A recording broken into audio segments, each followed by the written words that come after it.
Hey everybody, it's Outlaw from Current Cartoon TV, otherwise known as CCTV. Tonight I'm joined by Gundam. What's up, guys? So we just got done watching episode 3 of Samurai Jack. Give me that synopsis of that episode. Synopsis of the episode is that Jack floats far downriver from the temple ruins, and now the surviving daughters of Aku, the 6 surviving daughters of Aku, are now tracking him. Yes, and we get this nice scene of Jack floating down the river, far away from that temple, blood spilled all over. That's one way how they were tracking him. And he was bleeding very much so. That's another aesthetic of this episode I love very much, is that the colors, the lighting, when he finally gets out and makes it to the cave, and you see all the scratches from his face and his body and everything, and the way how the blood just completely covers his whole body. What did you like about this episode best? Overall, the style of the whole episode was great. I love how they were doing the pacing of it. You had that eerie shadow in the beginning of the whole episode with the character on the horse following Jack. We'll go into that detail a little bit later. I also like how the connection between Jack and Wolf ended up where they both were at the cave in the forest. Agreed. Because it really showed a dynamic that they were both battered and beaten from the fights that they've been in, but now that they've gotten the time to rest, time to recuperate, it's now time to leave and go back to the fight, and that's where we see Jack at his best. Yes. We also see how the wolf was actually helping Jack heal up, while Jack himself was battling the inner turmoil of him actually spilling human blood. True. He was having that inner monologue with himself again, which I love, because it's almost like the old Jack is talking to the new Jack, because it even sounds more like the old Jack in the blue form. And now that he's taken life, he now knows that it's something necessary to survive. It's also necessary to stop Aku. And now that he's got the fight back in him as well as in his body, he gave the ultimatum to the children of Aku. Yeah, that ultimatum actually came back from a flashback from his early childhood, where him, his father, the emperor, and his mother was actually traveling through, looked like Japan, and all of a sudden was ambushed by these bandits. His father pretty much said that your choices have brought you to me, as my choices have brought me to you. Leave now and live. Stay and die. The bandits decided not to leave, and Jack actually probably saw his first death ever by the hands of his father. And I love that he uses that dynamic. He said the same words that his father once said to those bandits, and even though he said that to them with no recourse and everything, they still wanted to fight. They said he's the one who's going to die samurai, and we got an amazing fight in what some of the best choreography the show has to offer, some of the best cinematography the show has to offer, best editing. Love the whole white snow just covering everything. You can see just the puffs of when his feet are touching the ground. Absolutely amazing.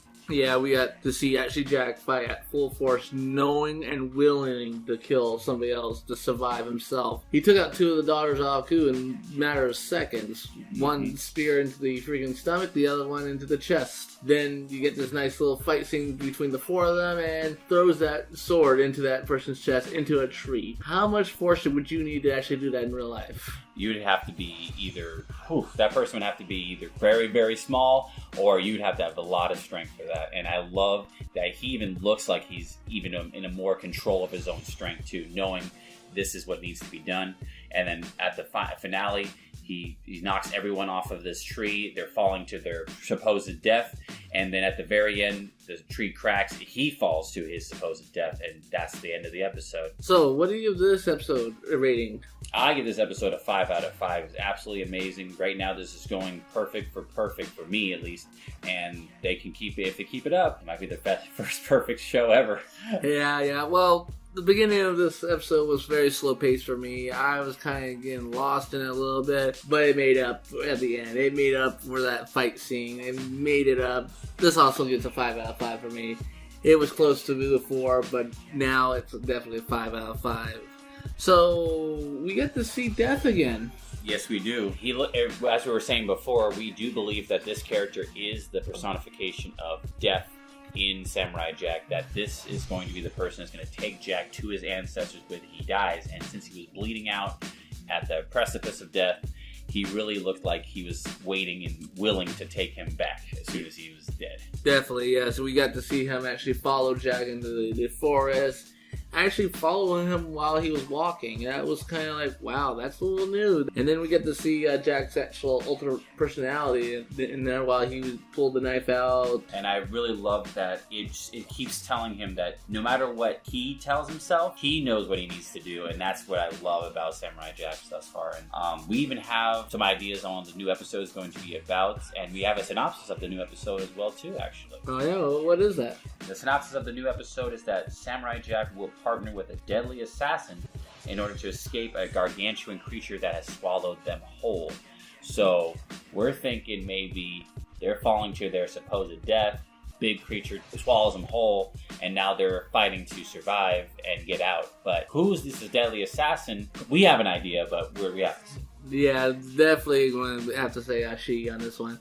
Even though she actually was the last one to fall off and all that, she continued to say, die samurai, die samurai, die samurai. But I think this is going to show that she was going to want to live.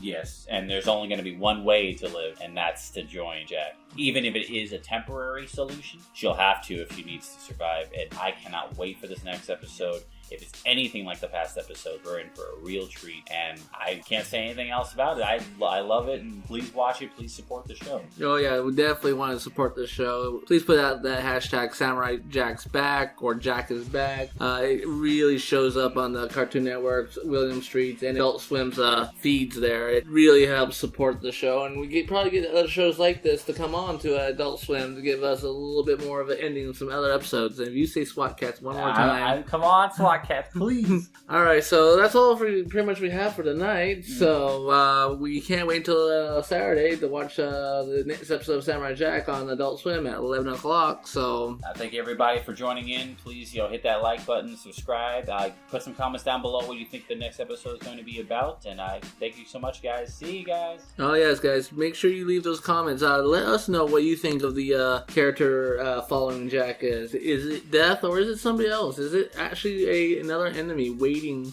to take his advantage of Jack? Like always, hit that like button on the side, hit that notification, and get more content from us. Thank you and have a good night.